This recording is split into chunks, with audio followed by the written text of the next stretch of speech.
questions que vous soulevez là, c'est des questions qui me préoccupent depuis que je milite, hein, donc depuis toujours, c'est des questions qui me fascinent. Puis, évidemment, j'ai pas de recette, puis j'ai pas de solution miracle à donner, mais je peux faire part de ma réflexion sur ces questions-là. Une première chose qui me semble claire, c'est que les gens qui dominent en ce moment, puis on sait qui ils sont, on peut les identifier, ce sont des gens qui, depuis 30 ans, ont à leur service à peu près tous les outils de communication dans notre société. Ça m'apparaît indéniable. C'est-à-dire qu'ils ont procédé à un formatage des esprits assez clair, assez évident, difficile à contester. Et ensuite aussi, ils ont largement isolé les gens. On n'a plus beaucoup, comme vous me parlez tantôt de ces lieux de rencontre que vous avez, il n'y en a plus énormément dans les bourses du travail dont je parlais tout tantôt. On en aurait besoin en ce moment d'un lieu comme celui-là. Mais au Québec, en France ou ailleurs, aux États-Unis, ça a été à peu près complètement déstructuré. Aux États-Unis, ce qu'il leur reste, c'est les églises.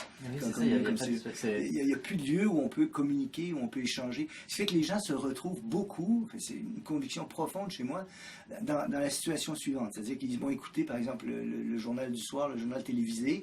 Ils vont avoir un certain nombre de réactions devant ces choses-là parce qu'ils ont le sentiment que ça n'a pas de bon sens, que les choses qu'on leur raconte sont impossibles à croire ou que c'est mensonger ou injuste.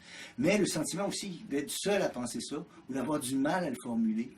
Moi, je me suis parlé de moi, mais 2 secondes. Pour une rare fois, j'ai accepté d'aller à la télé il y a quelques semaines. Tout le monde en parle. Une émission qui, au Québec, est extraordinairement écoutée. Mais tu sais, les réactions que j'avais, c'était souvent dans ce sens-là. Les gens disaient, je voyais quelqu'un qui mettait des mots sur des choses que je ressens, mais que j'ai eu de la misère à formuler, ou que je pensais que j'étais seul à penser. Donc, il y a une espèce de formatage des esprits, première chose. Ensuite, d'isolement massif des gens qui sont contrôlés aussi par la peur, par le chômage, par les dettes et ainsi de suite. Donc, comment contrer ça? Je ne vous cache pas que c'est une question qu'on se pose dans les milieux militants depuis des années. Une chose qui m'apparaît claire, c'est d'essayer de rejoindre les gens. L'autre chose, c'est de leur parler, de trouver des moyens, des véhicules, des lieux, que ce soit des revues, des sites comme ceux-là, une première chose. Mais je crois que c'est pas suffisant. Il faut avoir aussi quelque chose d'attirant à proposer. Hein, alors, je pense que souvent, on s'adresse aux gens, parfois avec un ton accusateur, parfois avec un ton moralisateur ou hautain.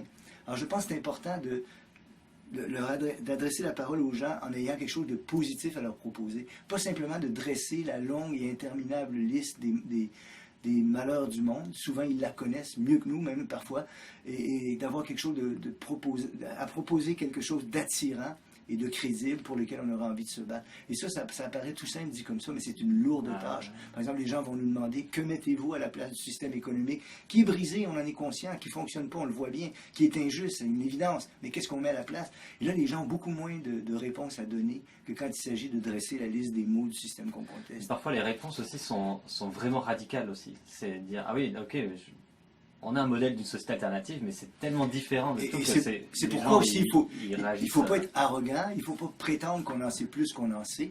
Comme par exemple, moi, je serais en mal de vous dire dans le détail comment fonctionnera une société anarchiste. Parce que personne ne connaît la réponse à cette question-là. Elle est beaucoup trop complexe.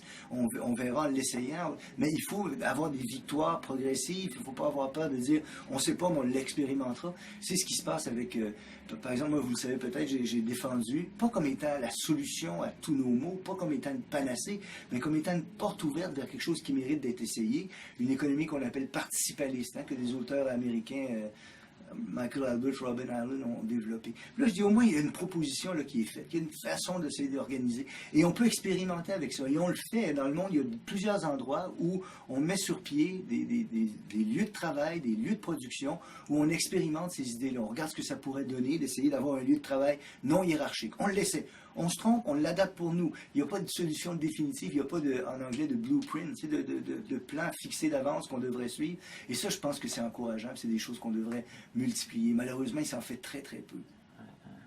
Oui, puis c'est pas forcément relayé non plus par des expériences sur le revenu de base aussi, ou sur plein de choses. Écoutez, si on mettait toute l'énergie intellectuelle qui est actuellement occupée à penser l'évasion fiscale, à penser l'organisation du travail pour minimiser les salaires qu'on verse et maximiser les profits, si cette énergie intellectuelle considérable qui met en place des avocats, des ingénieurs, des fiscalistes, des comptables, des experts en sciences politiques, des experts en droit du travail, si toute cette énergie-là était mobilisée pour penser une organisation différente du travail et des lieux de travail, on aurait fait énormément de progrès déjà. Mais on ne le fait pas, on le fait très peu. Puis les choses qui existent sont peu relayées, peu discutées. Hélas.